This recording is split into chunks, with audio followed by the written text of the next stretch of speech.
The next area I want to talk about is the salary-based apportionment. And that's another big pot of the money. And so the big salary-based apportionment, you determine how many staff you're allocated is based on your units. And I've kind of given you those factors in there. If you have 1 unit, they'll give you 1.021 instructional allocation for an instructional person, 0.079 for a pupil personnel, and what that means is a social worker, a nurse, a counselor, somebody like that, 0.075 for an administrator, and then 0.375 for a classified person. So for every unit, you get 0.375 of a classified person funded. So keep in mind when you think of your classified folks, you're thinking of your custodians, your library assistants, your nurse assistants. You're thinking of your janitors, your facility people, your maintenance people, all those kinds of people, your office support staff. All of those are rolled into the classified allocation. And so those are the kind of areas, no different for virtual, charters, or traditional. Same formula. The only place that you're going to see a difference where they've kind of held charters and virtuals kind of to a higher standard again, they are not allowed to generate additional staff if they're a small school. So in Idaho code, it says if you're a small district and you have less than 20 units, you get an additional 0.5 added to your allocation for instruction. And if you're under 40 units, you get an additional 0.5 of an instructional person, plus you get an additional 0.5 an administrative person. Now keep in mind that is only for true districts.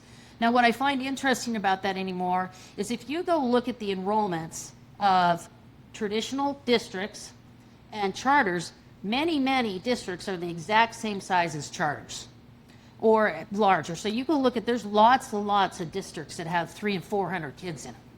And we have lots of charters that have 300 and 400 kids in them. And so really, I don't know why we have that difference anymore, why they're not getting that extra staff allocation added on. But I will tell you the reason I think that may be the case is there's one provision in the code that says if you're a district, you are required to use it or you lose it on your salary-based apportionment allocation. So they give you a chunk of money based on your staff and your units, and then they say you must spend that on those categories. And if you have some flexibility, you can spend up to less than 9.5%, but you have to spend it or use it or lose it. Charter schools and virtual schools are not held to that same standard. And I believe the reason for that, and it was set in place early on, years and years ago when charter schools first came about, and the reason for that is specifically so that charters could have the flexibility to do what they wanted, be innovative. The whole idea with the charter was let us get them the money and let them do things different. That's what we want them to do. We don't want them to keep being traditional schools. We want them to do something different. Give them the flexibility to move that money around.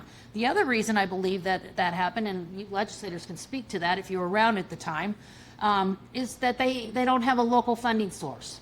So they don't have the ability to go grab property taxes or supplemental levies or some of those other local property sources that traditional districts do. So that's another reason I think they provided charters and virtuals with the ability to have that flexibility.